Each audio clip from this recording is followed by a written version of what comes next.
Hi, I'm Sam Miller of REMAX Stars Realty. I'm with Derek Good of Equity Resources. And this week's quick tip for real estate, we've got a question for Derek. Derek, what's the difference between pre-qualification and loan pre-approval? On the pre-approval, we're going to ask you questions more about your income, not how much do you make an hour. We're going to ask you questions like, what did you make in 2018? Where are you at year to date?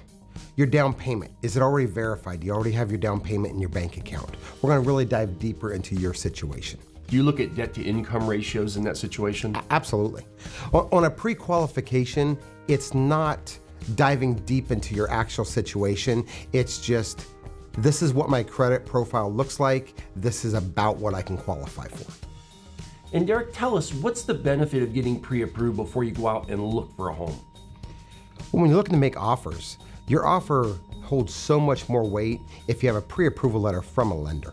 And Derek, what do people need to get a pre-approval? We're going to ask you name, address, social security number, birth dates. But on top of that, we're really looking more into your income.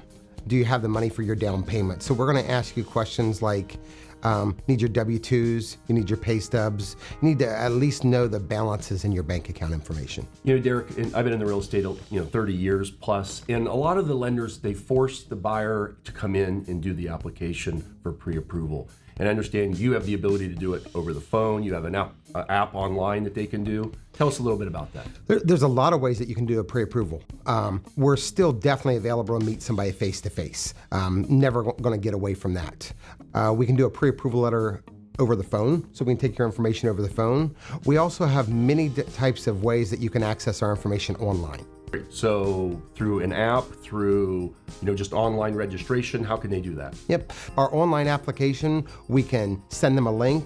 We have an app that they can use on their phone. Our app is really intuitive. So as you're going through the application, so it's preparing the information that you're going to need to send to us. So once they're pre-approved, how long is that pre-approval good for? Generally speaking, a pre-approval is good for 90 days. 90 days. That's for your credit pre-approval.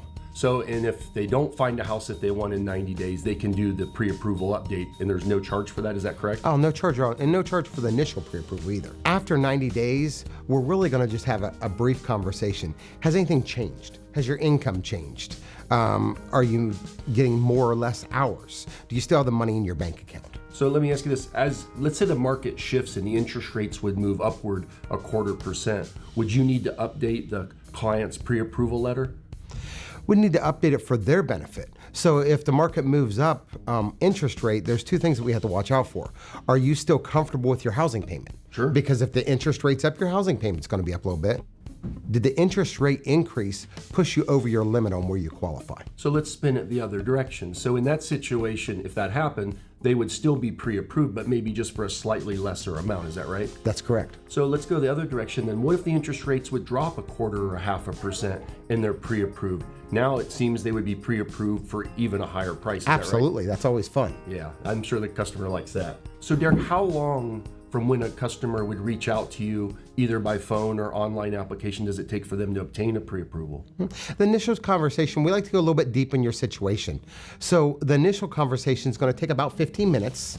Now that's not going deep yet, because what I like to do, if we're doing it by phone, I'm going to want to get your information where I can pull credit, and then I'm going to want to do an analysis.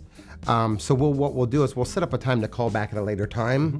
And I usually like to spend 20 minutes to a half hour making sure that you know, how much do I need? What's my payment look like? What's my maximum amount that I'm qualified for?